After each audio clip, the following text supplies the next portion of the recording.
Here's my Jeep winch system that I put together here. Got a couple pulleys.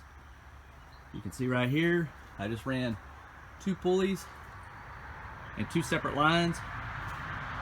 And then what you want to do is you want to make sure that you kind of put the ratchet strap toward the back of the hardtop, because that's where the heaviest part is.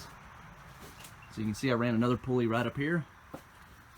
Use some pull noodles to buffer that strap there. And then all you have to do is just start winching it up. So here we go.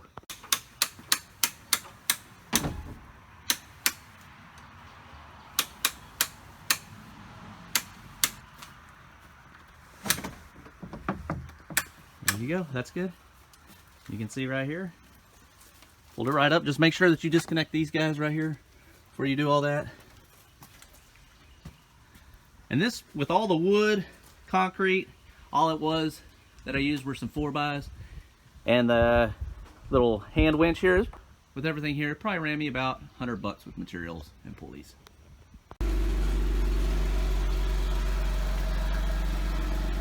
There you go. And then I have enough rope where we're going to lower it completely down and I can actually set it on the ground.